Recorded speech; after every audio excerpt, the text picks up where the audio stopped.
Valeria siempre creyó que hacer todo bien era suficiente, hasta que volvió de Grecia, empezó a buscar trabajo y descubrió que el verdadero miedo no era fracasar, sino darse cuenta de que la vida que estaba construyendo quizá no era la que realmente quería. Valeria vuelve de Grecia y su piel todavía guarda el eco del sol, pero en su interior lleva una inquietud nueva, una sensación que no sabe cómo nombrar. Es como si hubiera probado una versión de sí misma menos rígida, menos pendiente del deber, más libre. Pero en cuanto sus pies tocan el asfalto de su ciudad, se obliga a entrar en el ritmo que conoce. Está convencida de que la mejor forma de calmar cualquier duda es con eficiencia, con enfoque, con resultados. Como siempre. Así que arranca la búsqueda de trabajo con una disciplina casi militar. Actualiza su currículum una y otra vez, investiga empresas hasta el último detalle, memoriza descripciones de puestos como si fueran guiones, y practica entrevistas frente al espejo, ensayando respuestas perfectas. Se levanta temprano incluso cuando no hace falta, porque el movimiento la tranquiliza y la quietud la obliga a pensar. Cada aplicación enviada se convierte en una prueba silenciosa de su valor personal. Como si conseguir el trabajo correcto fuera la única manera de justificar ese tiempo que se permitió disfrutar en Grecia, ese respiro que ahora parece un lujo que debe pagar. Las entrevistas empiezan a llegar, y con ellas, una ansiedad inesperada. Pero no es la ansiedad de no ser suficiente. Es la de serlo demasiado y, aún así, sentir que algo no encaja. Valeria se prepara tanto que llega agotada antes de empezar. Repasa cada posible error, imagina escenarios catastróficos, se exige una seguridad absoluta que la deja sin aire. Cuando las entrevistas terminan, sale con una sonrisa impecable y una sensación de vacío, preguntándose por qué algo que siempre quiso ahora le pesa tanto, porque se siente como una carga. Es durante una de esas entrevistas cuando conoce a Mateo, aunque en ese momento no tiene ni idea de quién es.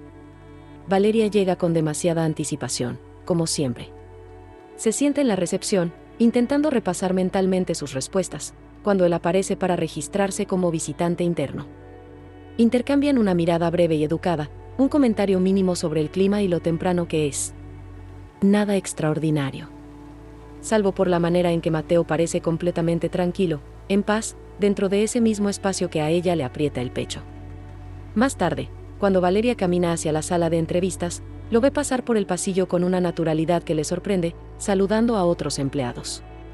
Y ahí lo entiende, él trabaja ahí, en finanzas, en ese mismo lugar que ella percibe como una prueba definitiva. Esa diferencia de energía, esa calma frente a su tensión, se le queda grabada sin que sepa muy bien por qué.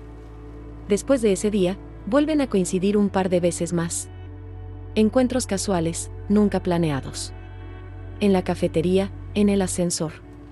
Poco a poco, la conversación se extiende lo suficiente como para volverse una costumbre ligera. Y Valeria se sorprende a sí misma esperando esos momentos con una mezcla extraña de calma y nerviosismo. Porque Mateo no representa una meta ni una validación. Es una pausa. Es alguien que pertenece a ese mundo profesional que ella persigue con tanto esfuerzo, pero que no parece vivirlo como una carrera constante contra el error, contra el fracaso. Mientras tanto, la presión interna de Valeria no deja de aumentar. Empiezan a llegar respuestas ambiguas de los procesos de selección, silencios largos que ella interpreta como rechazos directos. Entra en un ciclo de sobreanálisis constante, cuestionando cada gesto, cada palabra que dijo en las entrevistas pasadas. El miedo a no estar a la altura se mezcla con un miedo aún más profundo, uno que apenas se atreve a reconocer, el miedo a descubrir que quizás no quiere exactamente lo que siempre creyó querer. Y admitirlo implicaría desarmar una identidad que ha construido con tanto esfuerzo durante años. En uno de sus momentos más tensos, se encuentra con Sofía. Su amiga la observa con esa intuición afilada que siempre la ha caracterizado. Aunque Valeria intenta minimizar su ansiedad, poner su mejor cara, Sofía percibe el desgaste detrás de esa fachada de control. Y le dice algo, sin dramatismo, pero con una claridad que la atraviesa: no todo tiene que doler para valer la pena, Val. No todo lo serio es más importante que lo vivo. Valeria no responde mucho en ese momento. Pero esa conversación se queda resonando en ella durante días, como una pregunta que no quiere, pero que tampoco puede ignorar. Finalmente, consigue trabajo. No es en la empresa donde conoció a Mateo, y por unos días cree que eso le afectará más de lo que realmente lo hace. Acepta una oferta sólida, en una empresa bien posicionada, un puesto exigente. Exactamente el tipo de trabajo que siempre creyó que debía querer. Los primeros meses se mueve con una eficiencia automática, como un robot. Aprende rápido, cumple horarios larguísimos, demuestra su capacidad y recibe reconocimiento temprano por parte de sus jefes. Desde fuera, su vida parece perfectamente encaminada. Pero por dentro, la ansiedad no desaparece. Solo cambia de forma. Se vuelve más silenciosa, más funcional, más difícil de explicar incluso para ella misma. Y es entonces cuando empieza a notar que su cuerpo reacciona antes que su mente. Un cansancio constante que no se va ni durmiendo 8 horas, una dificultad enorme para desconectarse del trabajo, una sensación de alerta permanente incluso en sus momentos de descanso. Y en medio de todo esto, la presencia de Mateo se vuelve más constante. Siguen viéndose, pero ahora con más intención. Cafés después del trabajo, caminatas sin rumbo fijo, conversaciones largas donde Valeria se descubre hablando de cosas que no suele compartir con nadie. Habla del cansancio de sostener siempre la expectativa de ser impecable, de la presión que se impone a sí misma para no fallar nunca, de la sensación de que su valor como persona está atado a su rendimiento profesional. Y Mateo escucha. No la corrige, no la juzga, ni la admira en exceso. Simplemente, le ofrece un espacio donde no necesita ser brillante, solo necesita ser honesta. Tiempo después, en una tarde tranquila que se alarga más de lo planeado, se encuentra con Renata. Y Renata, con su forma suave pero directa de ver el mundo, le devuelve una imagen que Valeria no suele permitirse mirar. La imagen de alguien que siempre fue fuerte para los demás, pero muy pocas veces para sí misma. Alguien que confundió la responsabilidad con la autoexigencia, que confundió el deber con el castigo. Y que ahora, frente al mundo laboral, no se enfrenta a la posibilidad de fallar, sino a la posibilidad de elegir un camino distinto. Esa conversación la deja removida.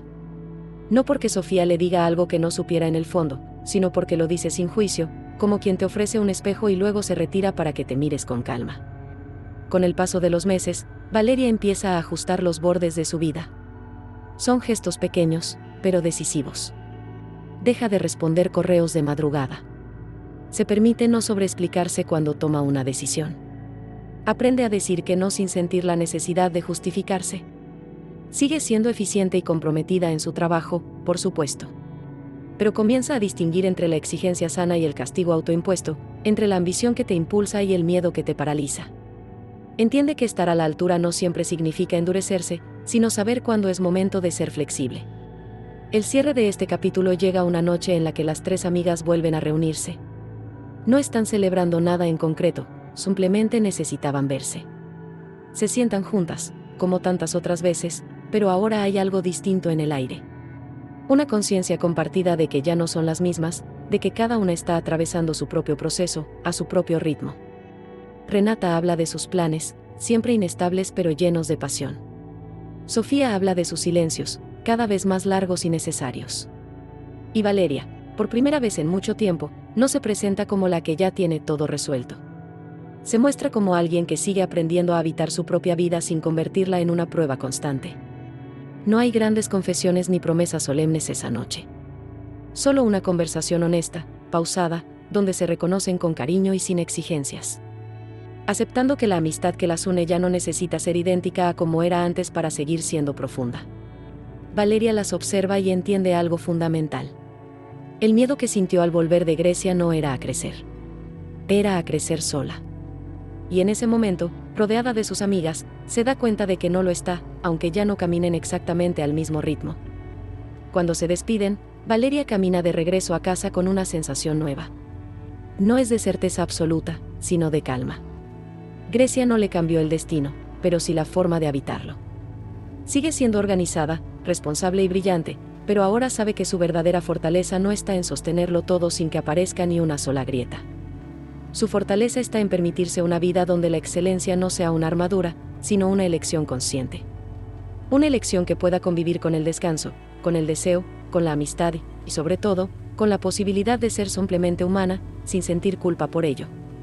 Gracias por acompañarnos en esta reflexión. Si te sentiste identificado con la historia de Valeria, déjanos un comentario y no olvides suscribirte para conocer las historias de Renata y Sofía. Hasta la próxima.